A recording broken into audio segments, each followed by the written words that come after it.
Hello, and welcome to The Storyteller's Mission with Zena, a podcast for artists and storytellers about changing the world for the better through story. Today, what I want to talk about is a common problem that I just keep seeing happening in Christendom in particular, and it's fear. Now, this fear manifests itself almost universally in the types of stories that we allow ourselves to tell, or more particularly, the evaluative criteria of those stories. So, as I've mentioned before, this is when we tend to evaluate whether or not a story is good based on whether or not it lacks sex, language, and violence. And somehow we have adopted in Christendom this belief that, hey, if there's no sex, if there's no language, if there's no violence, oh, it's good. As if a story is good based on what it lacks. It's a poor evaluative scale to use to evaluate story. It's just not a good idea because a story is not good based on what it lacks. It's good based on what it offers. And insofar as it represents the world as God actually and truly made it, so insofar as it tells the truth about the world as it really, really is, then that story is good or has the potential to be good. But there are a couple of other things that tend to creep in here, and I want to talk about that. I want to talk about that because it's just so dang important. Now, one of the things that tends to happen in Christendom, and this is true whether you're a storyteller or not, but there's this tendency to want to not go into the dark stuff because somehow we think that we are now preventing ourselves from being tainted by it. Like if you truly look at what the world is doing or some of the bad things, we just have to keep a positive attitude, and we sort of tend to ostracize ourselves, stick our head in the ground and pretend all that's not going on, because if we don't, we're somehow contaminated by it. That seems to be the general idea or consensus, that we are contaminated by the ugly things of the world if we look at it or engage it or somehow otherwise get involved. And I want to argue that that is just false. And in fact, it's probably one reason why we've gotten into some of the problems that we have in society, is because too many people in Christendom have adopted this idea. And so we haven't been there to buck against the system. And there's been nobody to steer people away from those ideas or beliefs or what have you. So our job in society is not just to keep ourselves pure. It is, God does command that in the Bible, that we should be in the world but not of the world. But notice what he says, be in the world but not of the world. So we need to be aware of what's going on. We need to know. We can't just adopt this sanitized view of the world and try to prevent ourselves from being tainted. That's just not good enough. And it's just not healthy for us or the world. And yes, you heard me right. It's not healthy for us. In fact, that will often lead to judgmentalism and self-righteousness, which, if you know anything about Scripture, is one of the things God hated more than anything. People that were proud, the Pharisees, the judgers, the scoffers, the mockers, the people that looked down on others and took the places of importance and thought that they were without sin. Okay, so why is this important? Well, it's important as storytellers because, first of all, as I've argued multiple times, we need to get beyond this criteria. We need to tell the truth about the world as it really is, and we need to get over this fear. We need to stop being so dang afraid. We just do. We have to stop being so afraid. We have to stop.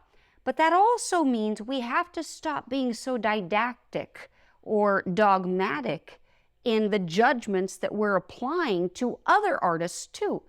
Harry Potter is a classic example of this. So I recently had a conversation with a good friend of mine, actually, who's a father of 4 and a wonderful Christian man who took issue with me saying that Harry Potter actually has a very biblical worldview.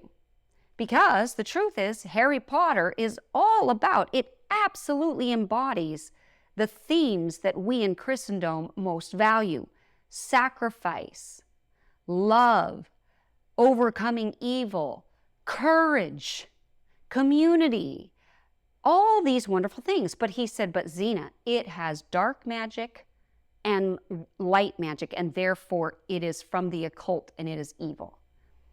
And I said, no, it is not. And I really did. I really said it. She said, no, it is not. Duh. Like, I wanted to strangle him. And by the way, he's a very good friend. I love him dearly. But the problem is that is just such childish thinking. Harry Potter is a fantasy world which uses fantasy devices to tell a story. The magic in Harry Potter is not being represented in an occultic way. It isn't tapping into Satanism. They're not doing satanic rituals. It's not even a recognition of the demonic or of Satan or any of those things. It is a device. It is a fantastic device that is used for this type of story where the magic is wonderful. And here's the thing. If you believe that Harry Potter is evil simply because of the magical elements, you are being short-sighted and you're not being consistent. Did you watch any Disney growing up? Did you ever see Cinderella? Did you ever see how her fairy godmother created her a gown and then the two mice became the horses and the whatever became the carriage, the pumpkin became the carriage that took her to the ball? I mean, that's magic. But are they represented as somebody does some sort of occultic ceremony that taps into specifically demons, and demons are the ones powering that magic? No, it was magic. It was fantasy. It's in our imagination. Why can't we enjoy the idea of magic in our imaginations? I promise you, magic is delightful.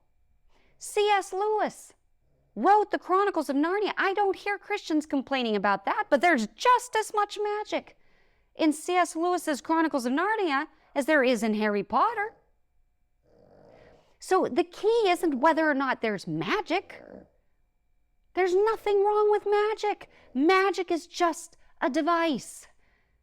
Magic is just a literary device that allows us to explore a fantastic world where there are different rules in that universe. Beauty and the Beast has magic. The teapot sings. The people turned into those things. There's a curse, all those things. But they don't tap into specifically demonic powers to make or power the magic. Even if they call it light magic and dark magic, it doesn't matter. It's just a device. So we've got to get beyond this sort of childish thinking. Here's the real acid test. Is good good and is bad bad? Let's look at that. And guess what? Nobody ever thinks Voldemort is good. Nobody ever thinks, oh, poor Voldemort, he's just so misunderstood. Oh, that poor guy. Society sure has ruined him. Harry really misunderstands him. You know, really, if Harry could get beyond the fact that Voldemort is trying to kill him, I mean, Harry would see that they're basically the same, that it's just differences between their personality. No, that would be silly.